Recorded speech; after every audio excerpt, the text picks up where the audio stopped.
साहब, ये बजट से पहले अगर कहें कि अभी कई सारे जो रैली आई है उसमें बहुत सारे सेक्टर, बहुत सारी कंपनियां हैं जो थोड़े से पीछे रह गए हैं, सेलेक्टिव पॉकेट से रैली देखने को मिली है। तो बजट एक ट्रिगर होता है कि आपको एक रैली का मौका दे, तो निवेशक के लिहाज से कहाँ फोकस किया जाए? देखो लक्ष्मण जी, बजट के इवेंट को हमारे को दो तीन तरीके से प्ले करना है। एक तो क्या वो ट्रेडर्स हैं जो मोमेंटम प्ले करने की कोशिश कर रहे हैं, समथिंग लाइक जो हम एक एनुअल फीचर देखते हैं बिफोर द बजट कि रेलवे स्टॉक्स बढ़ गए, आपके कुछ बैंकिंग स्टॉक्स बढ़ गए, कुछ डिफेंस रिलेटेड स्टॉक्स बढ़ गए। So I think that is a kind of momentum rally, but हम देखते हैं कि वो जल्दी फिजल भी आउट हो जाती है। उसके अलावा व्हाट वी हैव टू सी कि बजट में किस तरह से एक लॉन्गर दिशा के जो कदम आते हैं। अगर हम पिछले 4 5 6 बजट की बात करें, जिस तरह से गवर्नमेंट का विजन रहा है, I think they been pretty prudent on fiscal discipline. जबकि कई कई बार ऐसी बात हो रही थी कि शायद इस बार फिस्कल डिसिप्लिन मेंटेन करना आसान नहीं होगा, but government has sort of remained on the fiscal discipline path. इस बार भी हमारे को देखना पड़ेगा कि फिस्कल डेफिसिट गवर्नमेंट मेंटेन कर पाती है नहीं कर पाती है। I think there is no reason कि वो मेंटेन ना कर पाए, क्योंकि हमें नहीं भूलना चाहिए कि जिस तरह के जीएसटी कट आए हैं, उसके पहले इनकम टैक्स कट आए हैं, कि गवर्नमेंट को एक रेवेन्यू कलेक्शन, आई थिंक उसी के दौर पे जो भी टबैको या टबैको रिलेटेड प्रोडक्ट्स पे जो एक मेजर हाइक अनाउंस किया, I think that was a precursor to that. क्यों मैं भूलना नहीं चाहिए कि मैं एक पढ़ रहा था आर्टिकल, करीब अभी भी as of today 2.5 lakh crore से ऊपर का करीब जो कलेक्शन है टबैको रिलेटेड प्रोडक्ट्स है जो गवर्नमेंट ने इंक्रीज किया, उसका एक्चुअल कितना ठोस रेवेन्यू होगा, आई थिंक कि इसका मापदंड बजट के भाषण में या उसके पेपर्स में ही देखने को मिलेगा। और गवर्नमेंट ने कई बार, मैं देख रहा हूँ फाइनेंस मिनिस्टर ने कई बार फोरम पे ये बोला है कि अब आने वाले बजट में या आने वाले टाइम में we will focus on reforms in custom पे रिफॉर्म पे फोकस करेंगे, एंड फाइनेंशियल रिफॉर्म जिसमें अग्रसर भी है गवर्नमेंट। सो क्या गवर्नमेंट वॉक द टॉक कर पाती है नहीं कर पाती है, I think that is to be seen. But अभी तक का अगर हम पिछले 6 8 9 महीने का गवर्नमेंट का देखें तो I think they been pretty aggressive. what has happened with all these FI exit and US Trump related events, I think उसमें गवर्नमेंट को एक मौका मिल गया है, गवर्नमेंट को एक पुश मिल गया है टू परस्यू विगरसली। तो आई थिंक एक जैसे होता है ना, बुराई में भी अच्छाई देखने वाली बात है कि, एंड अल्टीमेटली कहीं ना कहीं हमारी बहुत जल्द मेरे को लगता है कि टैरिफ भी हमारा साइन होएगा ही, so that be add on kind of thing. So मेरे को लगता है जो एक प्री बजट रैली सी स्टार्ट हुई है पिछले 4 5 दिन में, this rally would continue, but selectively I think still one will have to be cautious and selective कि कौन से सेक्टर्स को अप्रोच कर रहे हैं। अगर जैसे if I could name a few metals में, आई थिंक एक बड़ी डिसेंट अच्छी रैली देखने को मिल रही है which could continue. Financials could also get into this rally, defence stocks could get into this rally. और उसके अलावा जैसे होता है manufacturing, I think manufacturing is one theme government is in pushing. आज से कुछ साल पहले आई थिंक मैन्युफैक्चरिंग थीम में हमने एक पुश लिया था, बट कहीं ना कहीं थमाव आ गया था, कोई भी कारण हो, एक दोबारा से एक अपॉर्चुनिटी मिली है, and government seems to be pretty constructive and aggressive on this. So I think this is one area manufacturing, खासतौर से इलेक्ट्रॉनिक्स को लेके जहां पर काफी हम आउटफ्लो भी देखते हैं फॉरेन एक्सचेंज का। सो दीज आर एरियाज मेरे को लगता है कि गवर्नमेंट का एक पुश रहेगा। कितना पुश रहता है, कितना फिस्कल डिसिप्लिन गवर्नमेंट की तरफ से रहता है, आई थिंक ये सब देखना पड़ेगा। बट इन ऑल मेरे को लगता है कि कोई ऐसा कारण नहीं है कि गवर्नमेंट की तरफ से ये पुश ना आए, and one should approach the budget विज़ stock market, I think optimism के साथ। और मेरे को लगता है कि यहाँ से मार्केट और अच्छी होगी by the time we actual reach the budget day. बिल्कुल। एक जो चीज़ है गौरांग शाह साहब, वो है हर बजट से पहले और बजट के बाद हम लोग कई बार सवाल ही पूछते हैं सरकार से, और एक चैलेंज होता है कि प्राइवेट कैपेक्स कैसे बढ़ाया जाए।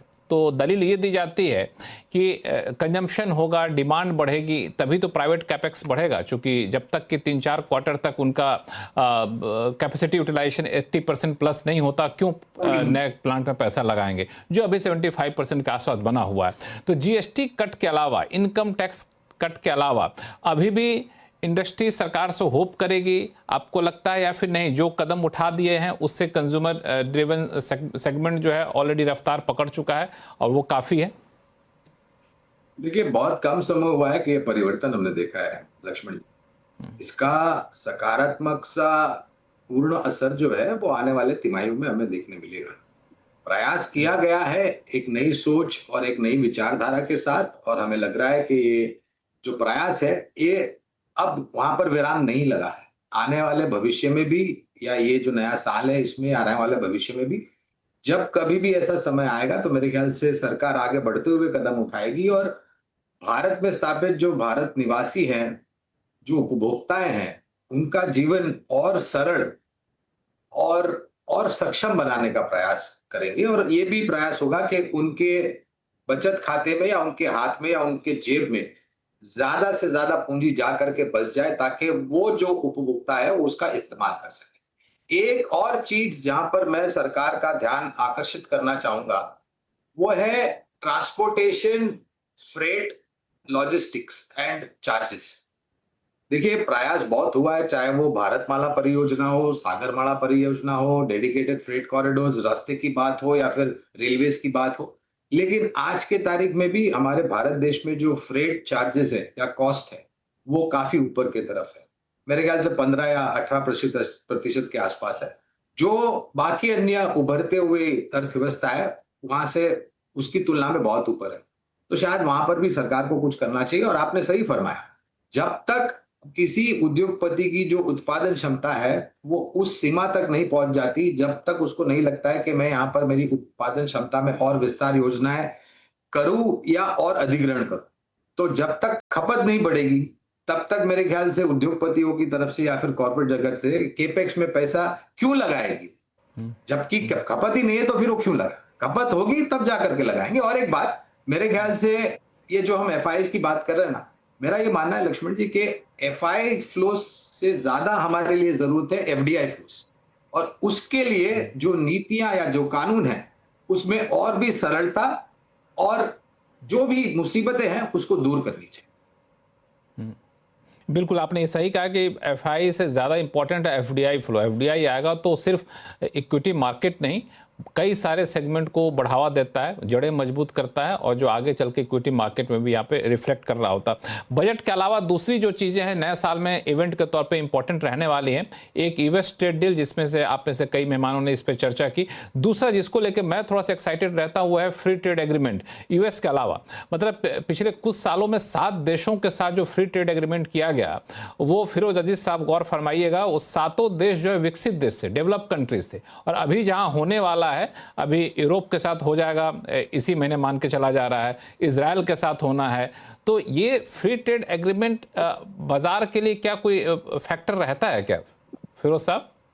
रहता है Lakshman sir, basically sentimental factor रहता है। अगर आप देख रहे हैं कि निफ्टी की कंपनियों में एक्सपोर्ट का क्या हिस्सा है, निफ्टी मिड कैप में कितना हिस्सा है, आप रेवेन्यूज को कैलकुलेट करते हैं तो मोर देन 4%, 5% से ज्यादा रेवेन्यूज एक्सपोर्ट से नहीं आ रही फॉर निफ्टी टोटल रेवेन्यू। तो अब अगर आप सेंटिमेंटली एक फ्यूचर रेडी के लिए, एक यूएस से नेगोशिएट करने के लिए, उसमें हमारी करेंसी में, इस सब में इम्पैक्ट है, रेवेन्यू में इतना इम्पैक्ट नहीं है। क्या प्रॉफिटेबिलिटी? अच्छा, आप कह रहे हैं कि जो एक्सपोर्ट वाली कंपनियां हैं उनका निफ्टी में बहुत ज्यादा कंट्रीब्यूशन नहीं होता है। देखो, मैं अगर सर्विस सेक्टर छोड़ दूं, आईटी सेक्टर छोड़ दूं, और तो मैं देखूं तो 4 to 5% का कंप्यूटेशन है निफ्टी की टोटल रेवेन्यूज एक्सपोर्ट में। अच्छा, तो इसलिए वो बहुत ज्यादा मार्केट को वेट है ना लक्ष्मण सर, 31% तो बैंकिंग का वेट है, उस वेट में एक्सपोर्ट का कोई लेना देना नहीं है। आप ये हिसाब करके देखेंगे तो टोटल रेवेन्यू 4 to 5% आएगी आपकी निफ्टी में, अगर मैं आईटी सेक्टर आईटी सेक्टर को छोड़ दूं। हालांकि बहुत सारे जो एफटीए हो रहे हैं उसमें इंडियन आईटी कंपनियों के लिए बड़ा एक मार्केट भी दिया जा रहा है। हमने देखा है कि यूएई के साथ हो, इजराइल के साथ हो, चाहे ऑस्ट्रेलिया के साथ हो, वहाँ पे उन लोगों के, यहाँ के लोगों को वहाँ पे ज़्यादा इजी कंडीशन पे वीज़ा दिया जाना, कोटा बढ़ाया जाना, वर्क वीज़ा दिया जाना, ये सारी चीज़ें की जा रही हैं। तो वो आईटी सेक्टर के लिए भी मुझे लगता है बड़ा बाजार यहाँ पे आता हुआ दिखेगा। इसमें कुछ ऐड करना चाहेंगे सुनील सोडम साहब? नहीं, मैं सहमत हूँ अजीज के साथ कि ये एक मोर सेंटिमेंटल फैक्टर है, ये एक नेगोशिएटिंग टैक्टिक है यूएस के साथ। क्योंकि एक आंकड़ा मैं बताऊं आपको, वर्ल्ड की टोटल जीडीपी $117 ट्रिलियन है। टोटल जीडीपी 117, यूएस का 30 ट्रिलियन है, यहाँ करीबन पाव, एक 25% के करीब है एक ही देश का वर्ल्ड जीडीपी का हिस्सा, और उसको शॉर्ट किए और 19 ट्रिलियन चाइना का है। जहां हम कुछ एक्सपोर्ट नहीं करते हैं। तो समझे कि 30 और 19 $50 ट्रिलियन ये बड़े मार्केट है। ये छोटे छोटे मार्केट से करके हमारी देश की तरक्की नहीं हो सकती। ये $30 ट्रिलियन मार्केट को हमें एक्सपोर्ट करना चाहिए। तो वो सबसे बड़ी चीज है, ग्राउंड लेवल में वो समझना चाहिए। ये बाकी के छोटे छोटे करें एक नेगोशिएटिंग टैक्टिक दुनिया को बताने के लिए कि हम कुछ कर रहे हैं, मगर प्रैक्टिकल ग्राउंड रियलिटी में हम अगर यूएस को नहीं एक्सपोर्ट कर सकते हैं तो हमारी फ्यूचर ये 8% जीडीपी ग्रोथ से 10-12% जाने का उम्मीद छोड़ दीजिए आप। तो यूएस ट्रेड डील सबसे महत्वपूर्ण और इंपॉर्टेंट है इस चीज में, वो याद रखने की जरूरत है। लेकिन मार्केट अभी भी यूएस ट्रेड डील का इंतजार कर रहा है क्या पंकज जैन जी? इतनी चर्चा हो गई मार्केट को लाके कर रहा है। और अगर हम अच्छा नहीं, I think market trade deal का डेफिनेटली इंतजार कर रहा है। और मार्केट में एक आभास है या एक ऑप्टिमिज्म हैगा कि ये डील जल्द ही हो जाएगी। ठीक है, वो जल्द शब्द भी हम काफ़ी महीनों से यूज़ कर रहे हैं and we been talking about this from October, November, December. पर मार्केट कहीं भी इस चीज़ को नहीं मान के चल रहा कि ये डील नहीं होगी या ये डील से अगर हम एक टाइम जोन की बात करें, I think as of today what market participants are feeling कि मे बी अगर हम एक आउटसाइड लिमिट दे तो may be at end of the March तक ये डील हो जाएगी। I think immediate trigger could भी जो नए एम्बेसडर आ रहे हैं यूएस के सेकेंड या थर्ड वीक ऑफ जनवरी में, that could also be added trigger to expected. But कहीं भी मार्केट ये नहीं मान के चल रहा कि ये ट्रेड डील नहीं होगी। आई थिंक अगर मार्केट में ये ऐसा आभास आ जाए कि trade deal is not round the corner और अभी काफ़ी लंबी बात हैगी, तो मार्केट में डेफिनेटली एक डीपर करेक्शन आ सकती है। So trade deal is very important. Market ये मान के चल रही कि trade deal is round the corner और उन सब चीज़ों का आभास लेके मार्केट में एक ऑप्टिमिज्म देखने को मिल रही है। सो टू से कि बिना ट्रेड डील के भी मार्केट में इतनी स्ट्रेंथ बनी रहेगी, आई think that won't be right. उसके अलावा व्हाट वी आर सीइंग कि जिस तरह के रिटेल पार्टिसिपेशन की वजह से ये आया है। और एक और चीज़ मैं लक्ष्मण जी कहना चाहूँगा कि अगर हम देखें कि मार्केट में ये जो ऑप्टिमिज्म है, सेक्टर्स में एक रोटेशन आई है, सेक्टर्स में चेंज आया। जिस तरह से मेटल सेक्टर उभर के आया, जिस तरह से पीएसयू फाइनेंशियल सेक्टर उभर के आया, जिस तरह से ऑटो एंसिलरी शेयर उभर, सो आई थिंक एक सेक्टर रोटेशन हो गई है, सो एक सेक्टर टर्निंग हो गई है। एंड उस डायनेमिक्स को लेके हमारे रिटेल निवेशक को ध्यान रखना पड़ेगा, क्योंकि अभी भी अगर आप ग्राउंड पे बात करें, एक स्ट्रीट लेवल पे बात करें, retailer is not very optimistic about this rally. उन्होंने कोई बहुत ज़्यादा पैसा नहीं बनाया या अभी भी जो स्मॉल और मिड कैप में है वो अभी भी लॉसेस में बैठा हुआ है। सो अगर ट्रेड डील आती है, अगर बजट में और सीरियस ऑप्टिमिज्म आती है, what it could happen, it could give a second wave to the market where by these जो एक पैसिव डोरमेंट शेयर्स है with good quality, they could also rise and participate into the market. मेरा एक सवाल है फिरोज अजीज साहब आपसे कि ट्रेड डील के इंतजार में कोई ऐसा सेक्टर है कि जो नहीं चला है? अगर निवेशक चूंकि अभी भी बैठे हुए हैं, चलो कुछ पैसा डालना हो तो ऐसे सेक्टर में डाल दिया जाए, ट्रेड डील आज न कल तो हो ही जाएगा। कुछ ऐसा सेक्टर आपने आइडेंटिफाई किया है क्या, चाहे स्मॉल कैप मिड कैप के हिसाब से देखें, जो ट्रेड डील के इंतजार में अभी तक बैठा हुआ है? लक्ष्मण जी, मेरे हिसाब से जो ईयर गया है ना, वो इतना फ्लैटिश ईयर गया है जिसमें स्टॉक की बहुत डाइवर्जेंस है। तो मेरे हिसाब से ये मौका है ही नहीं कि सेक्टर पिक करना है। मैं आपको बताता हूँ, निफ्टी 50 कंपनियां हैं देश की, फ्री फ्लोट मार्केट के हिसाब से टॉप 50 है।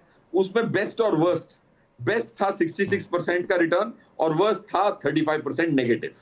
तो 104% का अंतर है निफ्टी की कंपनियों की परफॉर्मेंस में। अगर आप मिड कैप में देखें तो बेस्ट स्टॉक था मिड कैप का 121% की पॉजिटिव रिटर्न दी उसी कैलेंडर ईयर में, और वर्स्ट वाले ने 36.72 की नेगेटिव रिटर्न दी।